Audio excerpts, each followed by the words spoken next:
House to White House, from border to border, from Maine to Hawaii, all over America, the sun and the flag rise together each morning.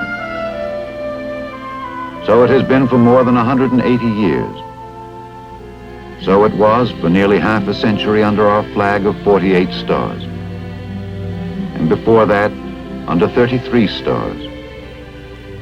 And before that, under 26 stars. And so it was under all the flags that came before. Old Glory was born in a changing world, and she wasn't our first flag either. There were many before the Stars and Stripes. So let's go back, because our flag's story is the story of America, growing from a wilderness into colonies, colonies into states, states into a great free nation. In the beginning, we were British subjects. We were adventurers, settlers, seekers of religious freedom, yes. But first of all, we were English under the cross of St. George. The year was 1607. 3 ships of Captain Christopher Newport dropped anchor in Chesapeake Bay.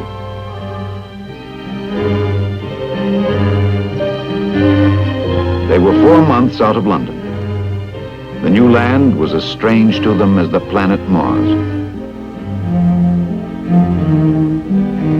Lord Percy's diary for this day says, "Ashore we found fair meadows and goodly tall trees, noble forests, the ground carpeted with flowers, game, fine strawberries, turkey nests, and Indians.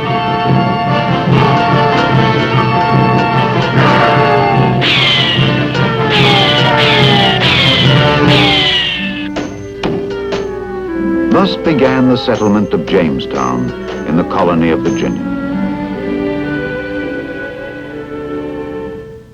Under the same flag a few years later, the Pilgrims settled in Massachusetts. The flags of many explorers, Dutch, French, Spanish, and others, have flown briefly over our land. But the first to colonize were Englishmen. This was their flag, our flag, as we started to grow from 2 lonely settlements to 13 expanding colonies. During our early growth, the flag of the mother country became the Union Jack, as England and Scotland united. This became our flag too, though as we grew, we were changing gradually, almost unconsciously, from being colonists to being Americans. The year is now 1773, and all is not well in the King's American dominions. A new flag appears in Massachusetts. There is talk of liberty, but the King still has his royal laws, his royal governors, and royal taxes. It is the tax on imported English tea that hurts the most. And so one night in Boston, Samuel Adams led some friends to a tea party dressed as Indians.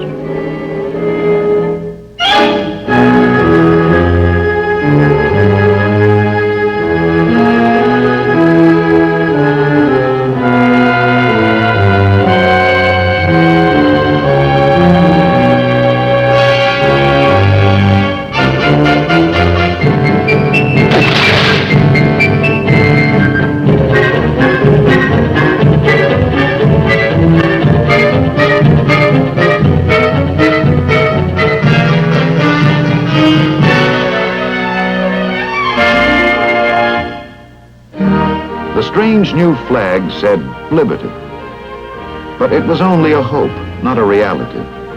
And British troops cut down the liberty flags wherever they went up. And so the colonies simmered like a kettle on a fire. And the fire grew warmer, and presently came the explosion. The year 1775. Already at Concord, Massachusetts, the shot heard round the world has been fired. In June, a force of patriots gathers on Breed's Hill and Bunker Hill outside Boston. This is their flag.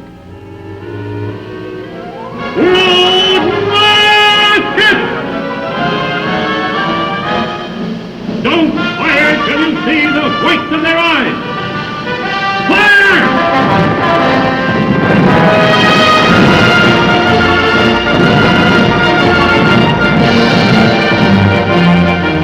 Bunker Hill was the first pitched battle of the Revolution, and we lost it. But the British paid a murderous price. They knew now for the first time that it would be a fight to the finish. From the pine-forested hills of New England, more Patriot forces gathered as General Washington took command. Aptly enough, the pine tree flag was flown by many of them, distinguishing New Englanders from troops of other colonies.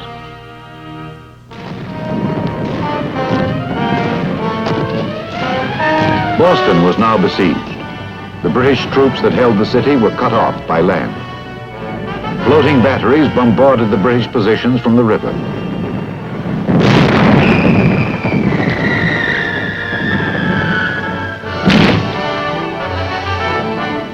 Along the coasts, armed privateers fought running battles with British men of war. The American fleet could not hope to match the powerful British Navy, but we could sting them, harass them, and pick off the strays. The first fighting schooners of General Washington flew this flag. It is a Massachusetts flag, but each colony had a navy of its own, too, ranging from one galley to as many as 72 vessels. Now the year is 1776. After the opening clashes, the war thus far is about even. We have one failure at Quebec and one success at Boston. Now another flag appears with a new and deadly device, the rattlesnake. The first Marines land with this flag in a raid on the Bahamas in February. It is seen with the South Carolina Navy also. It seems to express our feelings. At about the same time, still another flag is seen at Charleston, where a British fleet is trying to seize the city. For 10 hours, the British warships pounded Fort Sullivan, almost at point-blank range. But for 10 hours, the Carolina men fought back like demons, destroying one ship, crippling others, until the enemy gave up and sailed back to sea. Thus we gained another victory. But the war was young. So far, it was just a rebellion, not yet a revolution. Now, as the summer comes on in 1776, one flag rises above all others, the Grand Union. The rebellious stripes, descended from an old Dutch freedom flag, stand for the 13 colonies. The British Union Jack in the corner shows we have not yet broken away from the empire. But a great decision is approaching. The orators, the firebrands, like Patrick Henry and Tom Paine, have been heard. The committees of correspondence and the Sons of Liberty have done their work. The word independence is heard more and more. The idea of independence spreads and grows. Now it is the time of the Continental Congress meeting in Philadelphia. The time of John Hancock, John Adams, old Ben Franklin, and young Tom Jefferson. The tree of liberty must be refreshed from time to time with the blood of patriots and tyrants. We must hang together, or most assuredly we shall all hang separately. There is but one course, a union, a confederation of 13 states, independent of parliament, of ministers, and of kings.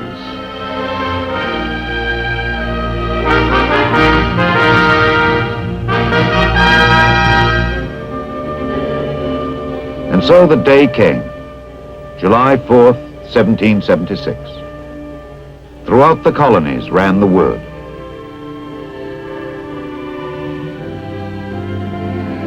Hear ye a declaration by the Continental Congress, when in the course of human events it becomes necessary for one people to dissolve the political bands which have connected them with another. We hold these truths to be self-evident, that all men are created equal, that they are endowed by their Creator with certain unalienable rights. The history of the present King of Great Britain is a history of repeated injuries and usurpations, all having in direct object the establishment of an absolute tyranny over these states. Thus, in the midst of a war which the king might easily win, the colonists denounced that king as a tyrant and proclaimed independence throughout the land. No sooner had we declared independence than General Howe struck at New York with a big fleet and an even bigger army.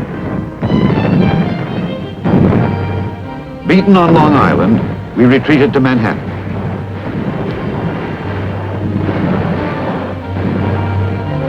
Defeated there, Washington pulled back to White Plains. Then across the Hudson into New Jersey. And then retreated still farther south and west to the Delaware River.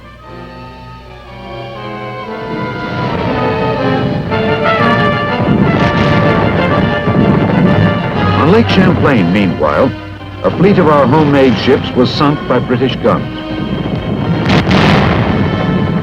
Then, just after Christmas, 1776, Washington surprised the British at Trenton and Princeton and beat them decisively.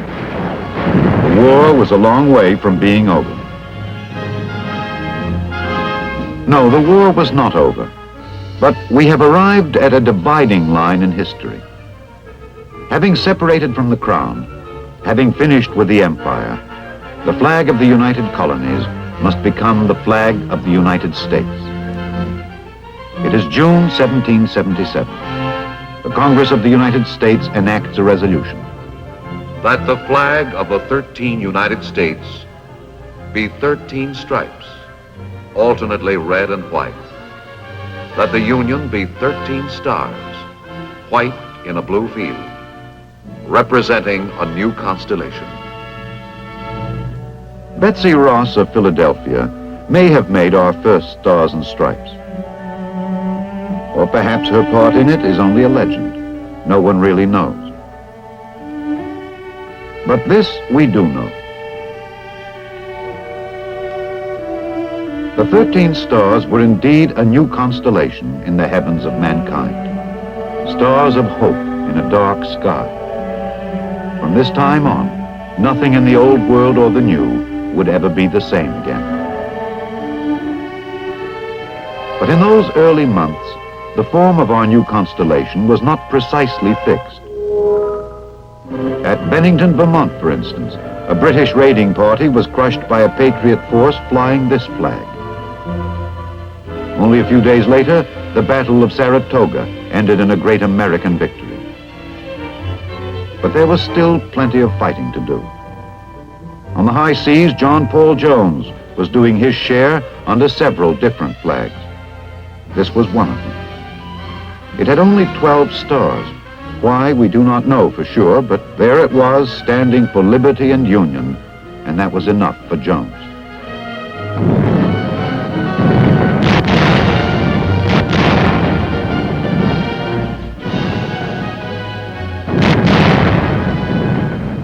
Charge your colors, Yankee!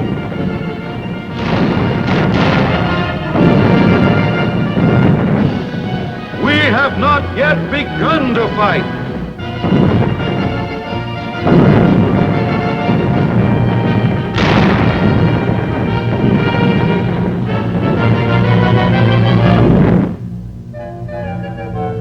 On land in 1779, 80, and 81, the war flickered across the Carolinas.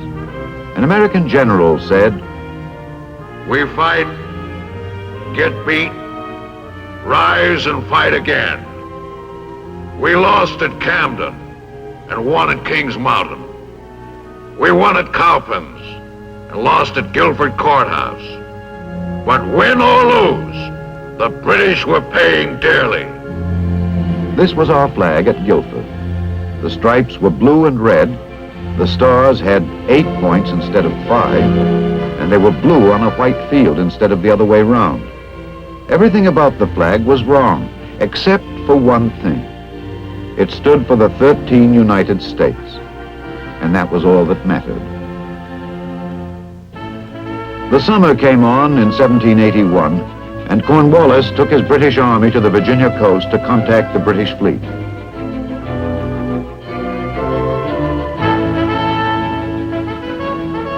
But the French fleet, allied with us, showed up instead. Blocked by sea, the British sought to break out of the trap by land.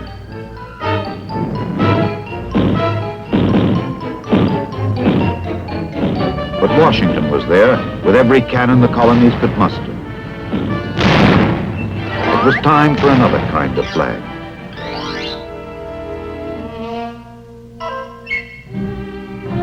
October 19th, 1781, Yorktown, Virginia. 7,247 British troops surrendered. The impossible thing had happened. The impossible dream had come true. It was 6.5 years from the first shot at Concord to the last at Yorktown. Against the greatest nation on earth, we had won the unalienable right to be free.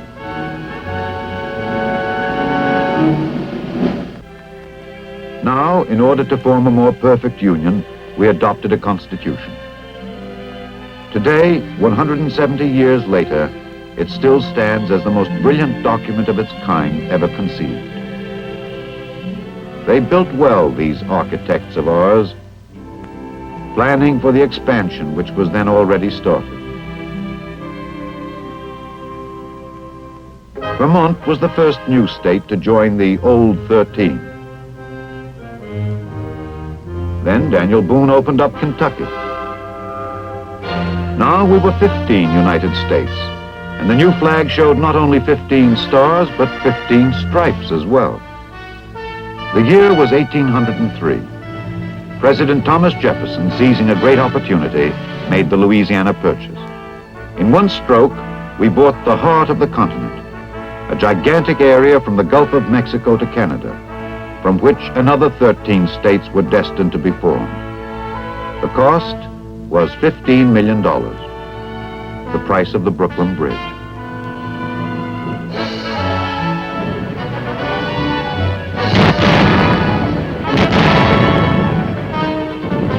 In 1812, we found ourselves again at war with Britain, this time over freedom of the seas.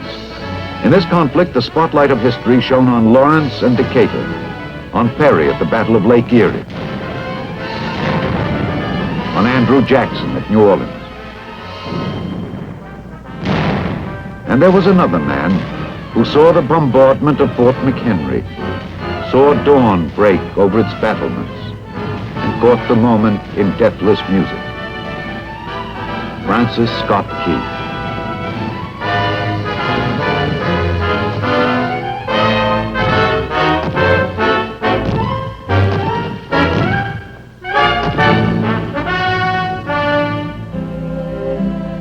The War of 1812 interrupted our seaborne commerce, but not our expansion westward.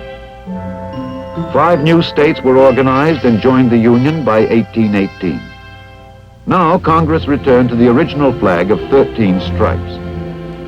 But since no rule was made as to arrangement of the stars, this flag, the Great Star Flag, came into being for a little while.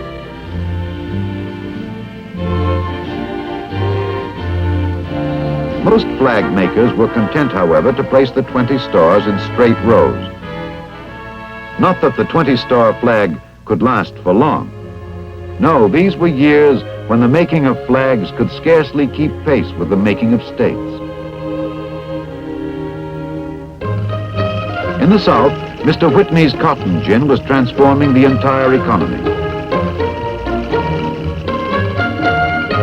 along with sugarcane and tobacco.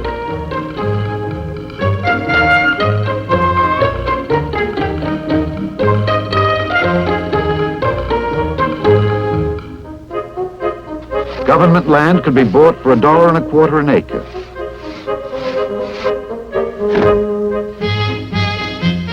And if you didn't like it in Indiana or wherever you were, you could go out west to Illinois. or on into Indian country.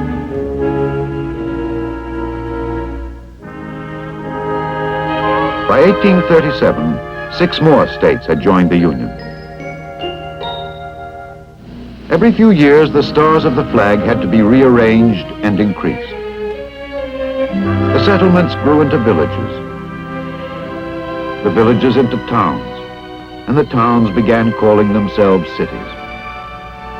Not everyone thought we'd keep on growing. A United States senator about this time said, After we pass the Missouri River, except on a few streams, there is no territory fit for settlement or habitation. well, maybe not. But if he'd spoken in independence, his words would have been lost in the clouds of dust raised by the westbound wagon trains, heading out over the Santa Fe Trail and the Spanish Trail, the Oregon Trail, and the California Trail. Trails for the Conestoga wagons marked out by Kit Carson and John C. Fremont over 2,000 miles of plains and mountains. This was also the era of Davy Crockett, who wrote his name in history at the Alamo. Texas for a time was an independent republic. Then, in a short-lived war with Mexico, our southern and western borders were settled once and for all. By the annexation of Texas and the Mexican cession, we at length had reached the Pacific coast. And soon we had more states to add to the growing Union. Our flag had 33 stars in the spring of 1861. But on April 12th of that year began the saddest chapter of American history. The Civil War started at Charleston and ended at Appomattox 4 years later. While it lasted, 11 states were in secession from the Union. The war raged north and south, east and west. Peaceful farms and villages became battlefields. Brother fought against brother. One under the stars and stripes, the other under the stars and bars.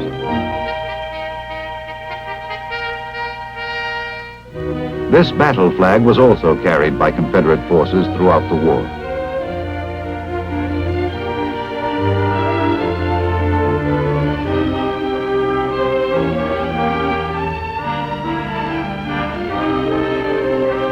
In the end, the Union prevailed. A Union which now numbered 36 states, as Kansas, West Virginia, and Nevada added their stars to our flag. Now the nation resumed its march westward, always westward. The herds of buffalo were vanishing, and herds of cattle appeared instead.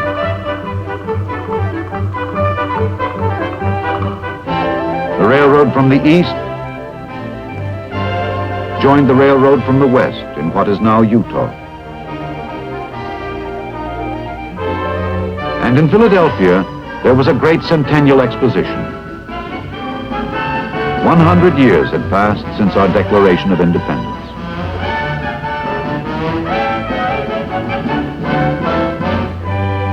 To mark this event, a Jubilee flag was flown, with the 13 stars of our first constellation now part of a bigger galaxy. Now the remaining territories quickly formed into states.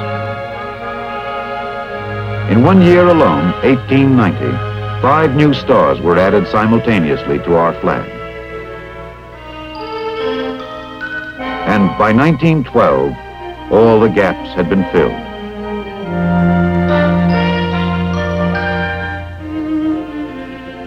It was thought at one time that Texas should be 5 states, California 2 states, and the Dakotas 1 state. But when the arguments were over, we added up to 48. And there we stayed for nearly half a century, until Alaska and Hawaii made us an even 50. And so here is our flag of today. Our field of stars has now grown great, and in the 13 stripes there lives and shall always live the symbol of the 13 rebellious colonies who struck the first great blow for freedom. We began with the Cross of St. George, a mere 3½ centuries ago. A short span indeed in the long history of mankind. But what we did in that time, with our great proposition of freedom, has altered history and lifted the hearts of men. For ours is a flag not of conquest, but liberation. Not of oppression, but justice. Not of domination, but dignity. To all men, in all lands and times, these are the colors of liberty.